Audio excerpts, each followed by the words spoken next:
Hello students, आज से हम लोग क्लास 10th की मैथमेटिक्स को सीखना शुरू करेंगे, जिसमें हम class 10th UP board NCERT math की सभी प्रश्नावली को हल करना सीखेंगे।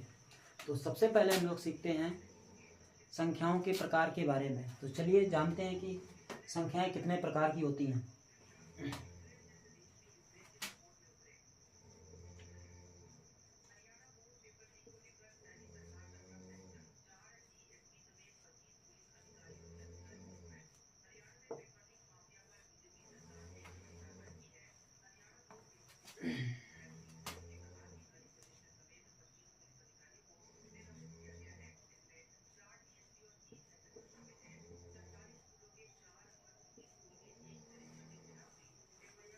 सबसे पहले बात करते हैं हम लोग प्राकृत संख्याओं के बारे में कि प्राकृत संख्याएं क्या होती हैं और इन्हें हम कैसे पहचानेंगे।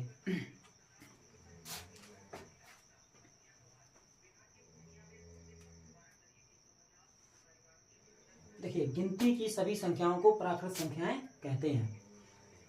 जहां से हमारी गिनती हमारी 1 से शुरू होती है, 1 2 3 4 5 6 7 इस तरह से। और प्राकृतिक संख्याओं का जो समुच्चय है उसे कैपिटल एन से प्रदर्शित किया जाता है।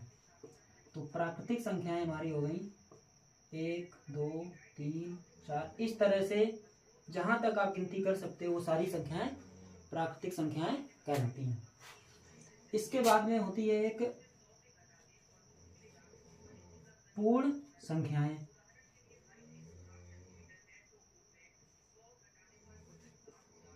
पूर्ण संख्याओं को होल नंबर्स भी कहा जाता है और इसे W से प्रदर्शित किया जाता है।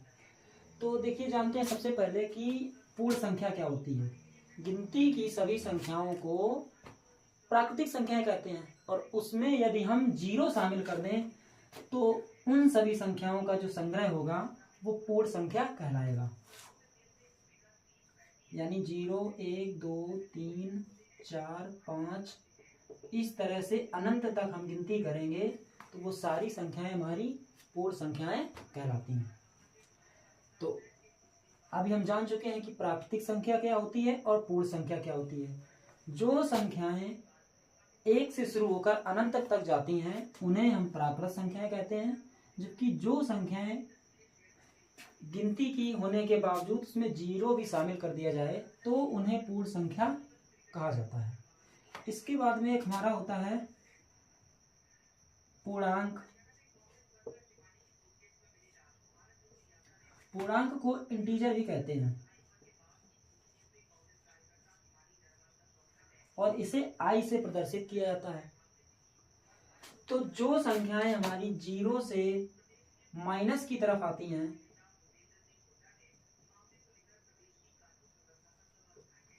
या जीरो से प्लस की ओर जाती हैं अनंत तक,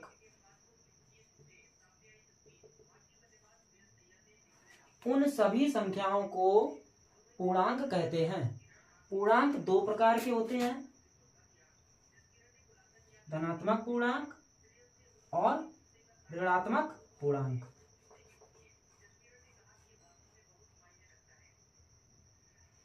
-1 से अनंत तक की संख्याओं को ऋणात्मक पूर्णांक कहते हैं और 1 से अनंत तक की संख्याओं को धनात्मक पूर्णांक कहते हैं, जीरो से लेकर। और जो जीरो होता है उसे उदासीन पूर्णांक भी कहा जाता है।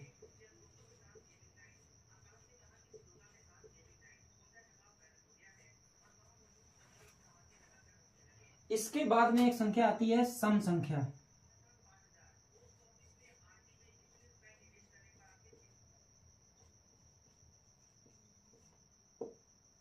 सम संख्या को इवन नंबर भी कहा जाता है।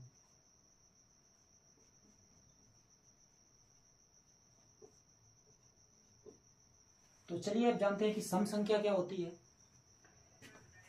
जिन संख्याओं के अंत में 0 2 4 6 8 आता है उन्हें सम संख्याएं कहा जाता है। या हम इस तरह से भी कह सकते हैं कि जिन संख्याओं को 2 से विभाजित किया जा सकता है वो सभी संख्याएं सम संख्याएं कहलाती हैं। जैसे 0 2 4 6 8 इस तरह से जो संख्याएं हैं वो सभी सम संख्याएं होती हैं। और भी उदाहरण ले लेते हैं, जैसे 400 62, 628, 700 इत्यादि। इसके बाद में एक संख्या होती है विषम संख्या।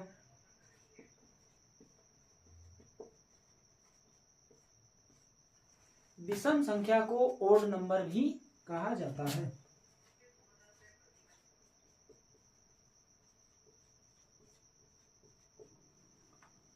वे संख्याएं जिन संख्याओं के अंत में 0, 2, 4, 6, 8 नहीं आता है उन्हें विषम संख्या कहते हैं।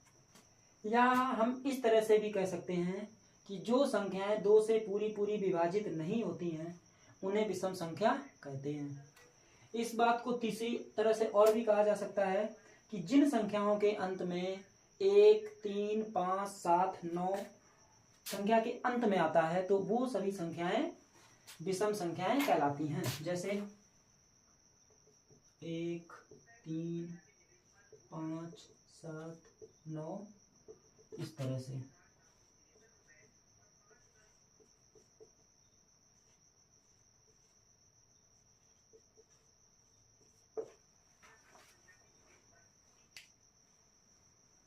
तो आज की वीडियो में हमने सीखा है कि प्राकृतिक संख्याएं क्या होती हैं, पूर्ण संख्याएं क्या होती हैं, पूर्णांक क्या होते हैं, सम संख्या क्या होती है और विषम संख्या क्या होती है।